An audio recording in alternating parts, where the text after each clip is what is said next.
So good morning guys, I hope you guys stay safe in home, isn't it? So during this pandemic period, our classes will be going through online mode. I hope you guys are enjoying the sessions, okay? And will please be safe, okay? So for last class we see about that, the magnetic field produced along the current carrying circular coil, isn't it? So for last class what's the question is that the magnetic field produced along the current carrying circular coil, isn't it?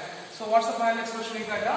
So B vector is equal to what is that? B vector is equal to mu 0 I by 2 into what is that? B vector is equal to mu 0 I by 2 into R square by R square plus Z square the whole power 3 by 2 into K cap, is that?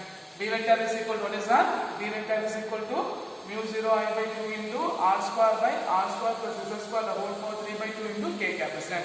Then we take 2 points, isn't it? First point, if the coil having n number of turns, what is that? If the coil having n number of turns means, if a coil having n number of turns means what is that?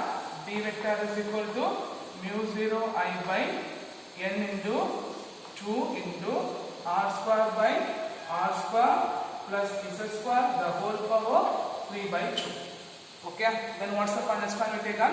At the center of a coil, is right? So if it is at the center of a coil, what is that? If it is at the center of coil means Z is equal to 0. So here the Z will be 0 means what you get? R square the whole power 3 by 2, 2 cancel, you get the value of R cube, isn't it? So what's the final expression you got? B vector is equal to mu 0 Ni divided by 2 into R square by R cube the whole cap, isn't it? So R square cube will be cancelled. So what's the final expression you got? The magnetic field produced along the current carrying circular coil is equal to mu 0 Ni divided by 2R into K cap. Mu 0 Ni divided by 2R into K cap. So this is the last expression we see in the last class, previous class, isn't it? Then today's session we are going to see about the tangent law and tangent galvanometer. Okay, for today's session what's the question we are going to see about the tangent law and tangent galvanometer. Okay, so first, tangent galvanometer is an instrument. What is that? Tangent galvanometer is an instrument which is used to detect the small value of current, or it is used to detect the small current. Okay, so what's the purpose of using tangent galvanometer? Tangent galvanometer is an instrument. What is that? The tangent galvanometer is an instrument which is used to detect the small current. It is also called as a magnet type galvanometer. It is also called as a magnet type galvanometer. It is also called as a magnet type galvanometer. Okay, then what's the principle of tangent galvanometer? The tangent galvanometer works on the principle of tangent law. Okay, what is that? The tangent galvanometer works on the principle of tangent law. Okay, the tangent galvanometer works on the principle of tangent law. So what is tangent galvanometer? Tangent galvanometer is the instrument which is used to detect the small current. It is used to detect the very small currents. It is also called as a magnetic galvanometer. It is also called as a magnetic galvanometer. And what's the principle is that it works on the principle of what is that? It works on the principle of tangent law. Okay, it works on the principle of tangent law. So what is tangent law means? When a magnet or magnetic needle is freely suspended in two mutually perpendicular uniform magnetic field. What is that? When a magnet or magnetic needle is freely suspended in two mutually perpendicular uniform magnetic field, then the magnetic field comes to rest in the direction of a resultant of two fields. Okay, the magnetic field or the magnetic needle will come to rest in the direction of a resultant of two fields. Okay, clear? So what's the point is that a magnetic needle, what is that? A magnetic needle is freely suspended. What is that? A magnetic needle is freely suspended in two mutually perpendicular magnetic field. Two mutually perpendicular magnetic field. So one is on B, another one is on BH. Okay, and the magnetic needle will be come to rest in the direction of resultant of two field. What is that? The magnetic needle is come to rest in the direction of a resultant of two fields. Here B is the magnetic field produced on a coil, when the current will be passing through the coil. Okay, B is the magnetic field produced by the current passing through the coil of a tangent galvanometer.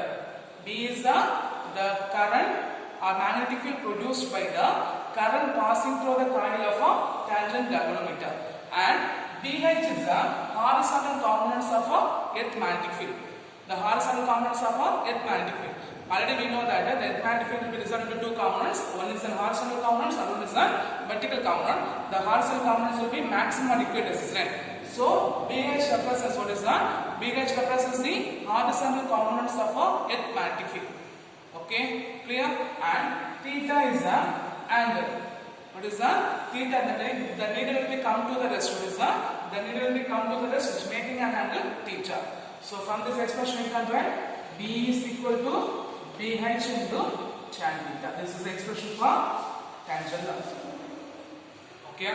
So what is the principle of a tangent galvanometer? The tangent galvanometer works on the principle of tangent law. What is tangent law? When a magnet or magnetic needle is freely suspended in a two mutually perpendicular uniform magnetic field. Two mutually perpendicular uniform magnetic field.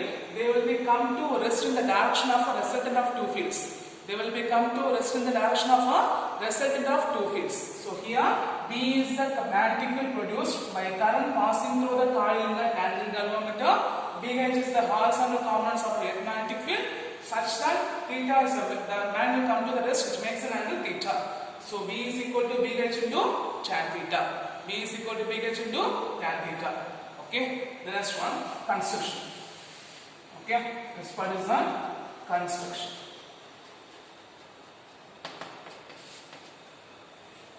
It consists of what is that? The tangent magnet consists of a copper coil of wire. What is that? It consists of a copper coil of several times. What is that? The copper coil of several times. They are wounded over the non-magnetic field. What is that? They are wounded over the non-magnetic circular frame. Okay.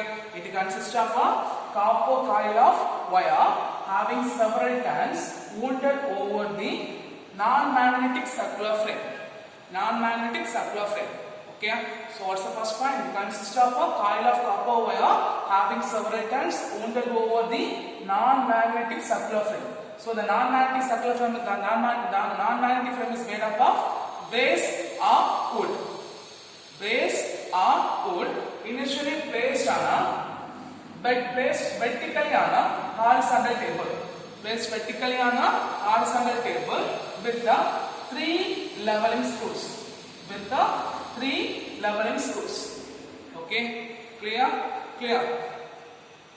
So the tangent galvanometer, what is that? The tangent galvanometer provided with the different number of turns of a coil to increasing the strength of a current. Okay, they having a 2, 5 and 15 turns. What is that? They having a 2, 5 and 15 turns, which are different thickness. They are which is used to measure the current in different strength. Which is used to measure the current in different strength.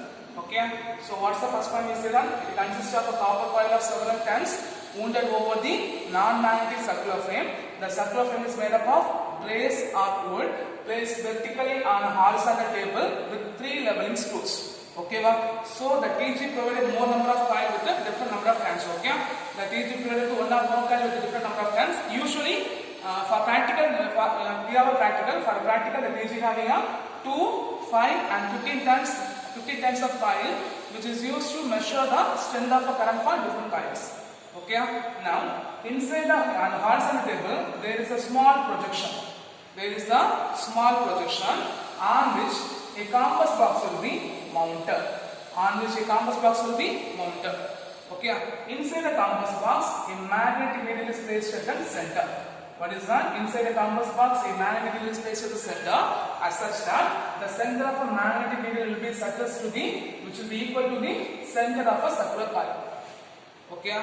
So on the horizontal table there is a small projection on which a compass box will be placed. In the compass box consists of a magnetic needle at the center, such that they will be equal to the center of a circular coil. Okay, clear? And in which a magnetic needle, what is that? An aluminum point is placed perpendicular to the magnetic needle. What is that? An aluminum needle is, or aluminum point is placed perpendicular to the magnetic needle. They move over the scales. Okay, so the circular scale will be gradually divided into 4 quadrants. Okay, each Each quadrant they have an angle of 0 to 90 degree. Okay, so the circular coil is divided into 4 quadrants. Each quadrant they have an angle of 0 degree to 90 degree. Okay, in order to avoid the parallax measurement, what is that? In order to avoid the parallax measurement, a small mirror will be attached to it. Okay, small mirror will be placed below the aluminum pointer. Small mirror is placed below the aluminum pointer. Okay, so what are the construction part we say that it consists of a copper coil of several times mounted over the non-magnetic circular frame. The circular frame is made up of brass or wood, which is placed vertically on a horizontal table with 3 leveling screws. Okay, the tangent galvanometer consists of a different number of tons of coil with different strengths. Usually they have 2, 5 and 15 tons of coils will be there. Okay, 15 tons number of a coil will be there, and inside the coil there is a small projection is there, into which the compass box will be placed. Inside the compass box, a magnet will be placed at the center such that it is equal to the center of a circular coil. Then a magnet is placed perpendicular to the magnetic magnet. They move gradually over the scales, so that the scale will be divided into 4 quadrants. Each quadrant they have an angle of 0 to 90 degree. 0 to 90 degree. And in order to avoid the parallax measurement, what is that? In order to avoid the error of a parallax measurement, a small mirror will be placed below the aluminum pointer. A small mirror is placed below the aluminum pointer. Okay, clear? So while you are doing a tangent galvanometer, what are the precautions you have to take? While you are doing a tangent galvanometer, you have to take some precautions. Okay, precautions 1. All the magnetic and all the magnetic and magnets are near, all the nearby magnets and magnetic material should be moved away from a table or move away from a instrument. So all the magnetic materials, all the magnets or magnetic materials should move away from an instrument. Second point, using split lamp. Okay, using the split level to leveling the screws. Using the split level to leveling the screws, so that a small magnetic needle, the magnetic needle is exactly horizontal, such that the coil will be exactly vertical. Okay, clear? Using the split level to adjust the screw. So that the magnetic needle is exactly horizontal, such that the coil is exactly vertical. Okay, then point number 3, the plane of a coil. The plane of a coil is normal to the parallel to the magnetic needle. Okay, the plane of a coil is parallel to the magnetic needle. So by rotating the vertical axis. Okay, so that the coil remains in a magnetic meridian. Okay, so what's the third point? The plane of a coil is kept parallel to the magnetic needle by rotating the coil. By rotating the coil about the vertical axis, so that the plane, so that the coil remains in a magnetic meridian. Okay, so the coil remains in a magnetic meridian. Okay, and fourth point, the compass box will be alone rotated.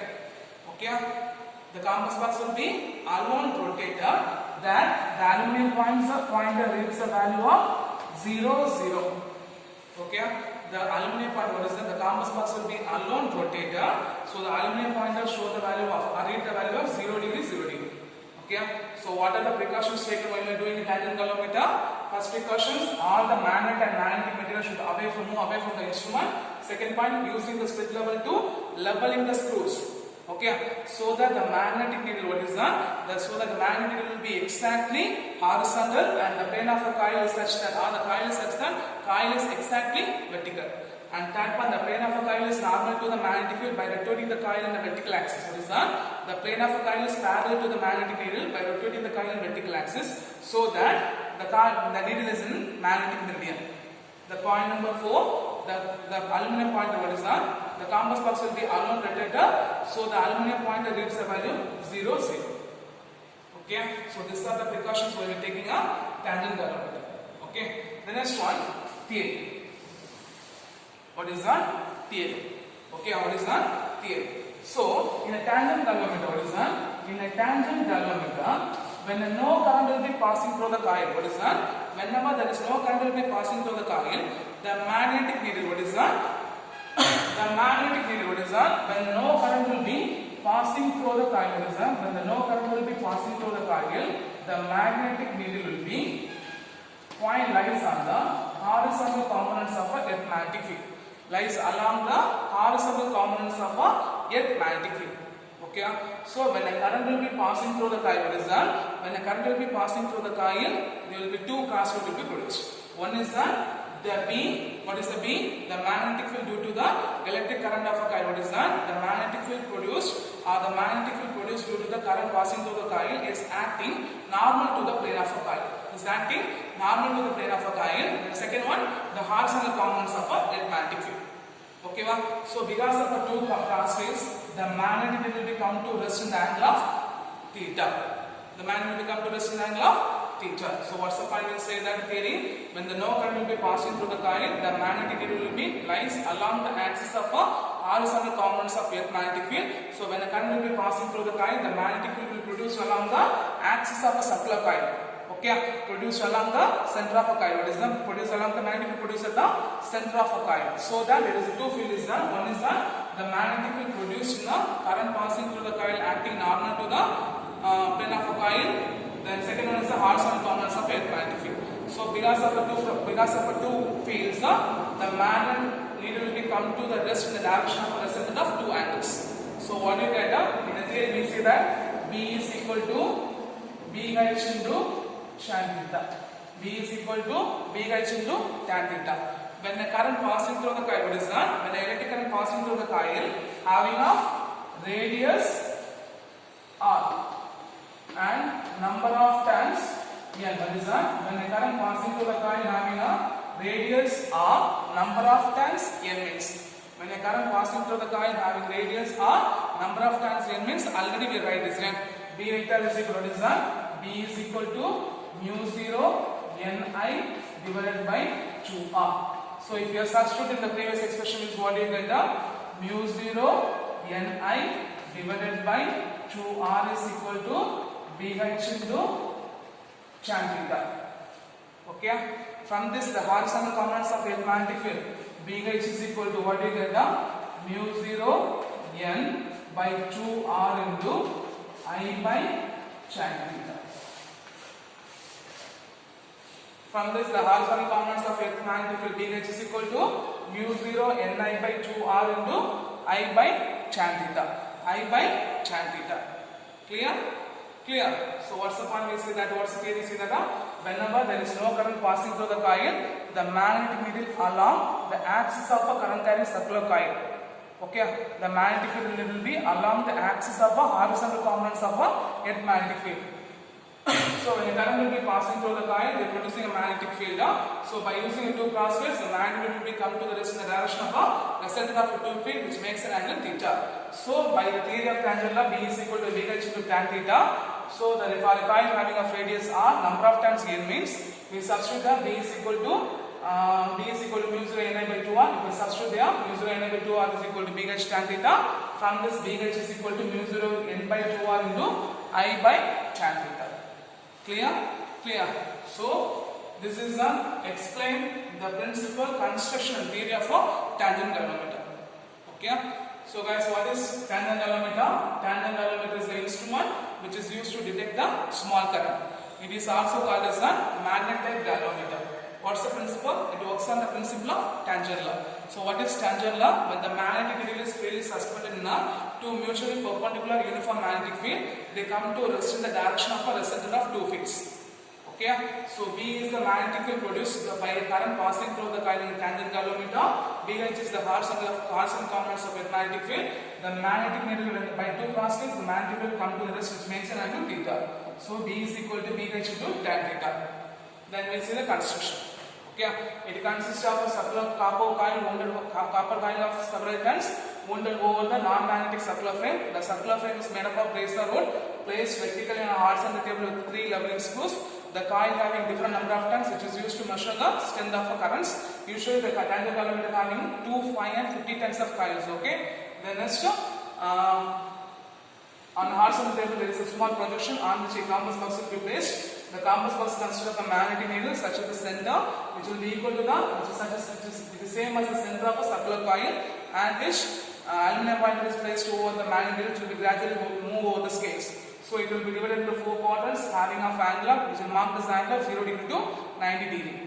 0 degree to 90 degree. Okay. Then once we say that in order to avoid the parallel, what is that? In order to avoid the parallax error measurement, what we take as that? A small rod will be placed below the aluminum pointer. Okay. Then what are the precautions we have taken?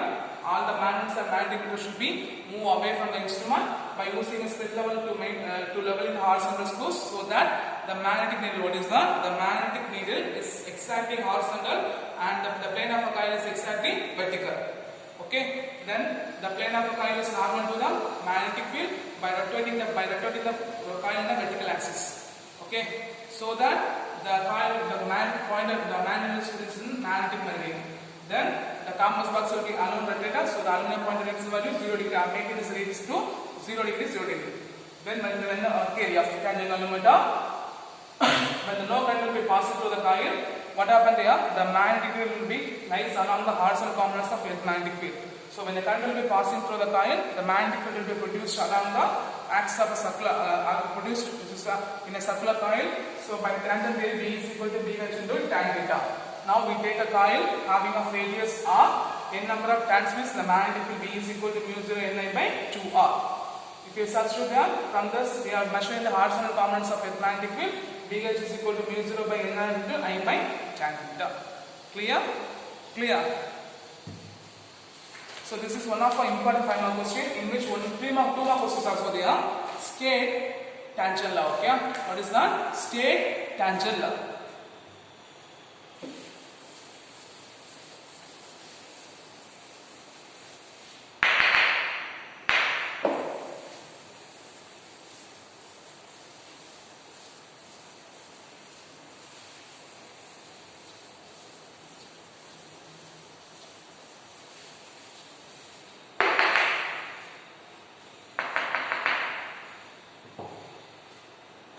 The next one is current loopers magnetic dipole.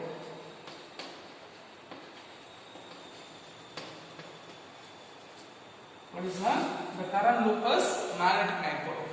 Okay, so the magnetic field at a point. What is that? The magnetic field at a point on the axis of. What is that? The magnetic field at a point on the axis of current carrying circle loop. What is that? The current carrying circle loop carrying a current having a n number of turns. What is that? Having a current carrying loop having a radius of current carrying loop having a radius R, and the point is at a distance Z. The point is at a distance Z from the coil. Last class we see the result. What's the point expression we get? B vector is equal to mu 0 I by 2 into, what is that? Mu 0 I by 2 into R square by R square plus Z square, the whole power 3 by 2 into K cap. Whole power 3 by 2 into K cap. Okay? Clear? Now, for that we see that the point is at the center of the coil, we take Z is equal to 0, isn't it? Here, for larger distance, what is that? At larger distance. So if it is at the larger distances means Z is greater than R. The Z is greater than R. So the expression R plus Z square is equal to, what is that? The expression R square plus Z square is equal to, what is that? The R square plus Z square is equal to R square. Here R square will be neglected. Okay? So the R square plus Z square is equal to Z square. Okay? For larger distances, Z will be greater than R. So in the term R square will be neglected. Only Z square will be there. Okay? So if we substitute means what we get, B vector is equal to mu 0 I by 2 into R square divided by, okay, Z square, the whole power 3 by 2. 2 will be cancelled. So what is that? B vector is equal to mu 0 I by 2 into R square by Z cube. R square by Z cube into K cap. Okay, clear? So for these equations, we are going to multiply and divided by 1 pi. Multiply and divided by 1 pi. So if you are multiply and divided by 1 pi means what do you get? B vector is equal to mu 0 I divided by 2 pi into, okay, then pi r square by z cube into k cap. So here we are multiplying and divided by 1 pi. So what is pi r square? The pi r square represents the, what is that? The pi r square which is represents the area of a pi. Okay. What is that? The pi r square which is represents the area of a pi. So if you substitute, what you get? B vector is equal to mu 0 I by 2 into, okay, A divided by z cube into k cap. A divided by z cube into k cap. Okay, clear? Clear. Now we are going to multiply and divided by 1 2. We are going to multiply and divide by 1 2. So if you are multiply and divide by 2 means what you get? B vector is equal to mu 0 I by 2 into 2 4 pi into 2 A divided by z cube. Okay, clear? Clear. So if you are rearrange the equation means what you get? B vector is equal to mu 0 by 4 pi into I into 2A divided by z cube into k cap. Okay. So here we are going to compare this expression with the magnetic field at a point along the axial line. The magnetic field at a point along the axial line. So if you are comparing this expression with the magnetic field along point along the axial means B axial is equal to mu 0 by 4 pi into 2 Pm vector divided by r cube into k cap. Okay, clear? Clear. So if you are comparing these two expressions, what you get? Mu 0 by 4 pi. In the place of Pm vector, what is that? In the place of Pm vector, you get the value of I into E. Okay, if you write the vector notation means what you get? Pm vector is equal to I into A vector. So from this you can say that the magnetic dipole moment of a paramagnet is equal to the, what is that? Product of its current into area of a loop. Product of its current into area of a loop. So the magnetic dipole moment of any current loop, what is that? The magnetic dipole moment of any current loop is defined as product of its current into area of a loop. Current into area of a loop. Okay, clear? So by comparing this equation with the magnetic field at a point on the axial line. So what are the terms that come on? B vector same. Mu 0 by 4 pi, mu 0 by 4 pi is square. Here z cube is the distance. Here r cube is the distance. 2 is the. So in the place of Pm vector, here it is there I into E. So what is magnetic dipole moment of a current loop is defined as product of its current into area of a loop. The next one is the right hand thumb rule. In order to determine the direction of a current, what is that? In order to determine the direction of a dipole moment, we are using right hand thumb rule. So if you are carrying a current carrying loop like this means the curl of a finger which represents the direction of a magnetic field. The curl of a finger which represents the direction of a magnetic field or direction of a current in the loop means the extended thumb which points the direction of a dipole moment. So what's the point? That if you are holding a current carrying loop is like this means the curl of a fingers which represents the direction of a current and extended thumb points the direction of a magnetic dipole moment. Okay, so what are the point we say that we assume in a current carrying circular loop having a radius r with magnetic field at a point P due to the insert B is what is that B vector is equal to mu 0 I by 2 into r square by r square plus z square the whole power 3 by 2 into k cap. So for a larger distance z will be greater than r, so r square plus z square will be equal to z square. So in the place of z square, so z square 3 by 2, 2 cancel r z cube. So we are going to multiply and divide by pi. Okay, unless similarly you can write multiply and divide by 2 pi. So what you get here?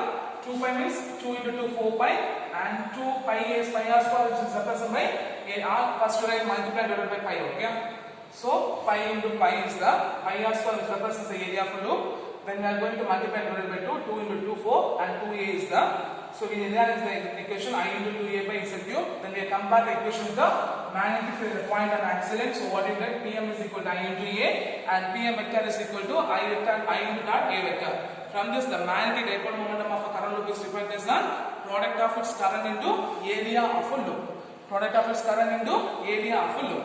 Then we are using the direction of a dipole moment by using a right hand thumb rule. If you are holding a current carrying loop is like this, means the curl of a finger which represents the direction of a current and thumb points the direction of a dipole moment. Okay, clear? Clear. So for this sessions we see one of an important question. State tangent law. State the application of a tangent galvanometer. Explain the principle constituting of working of a tangent galvanometer. Then explain current loop as a magnetic dipole. Current loop as a magnetic dipole. Okay. So the current carrying loop is behaved like a bar magnet. Okay. Thank you.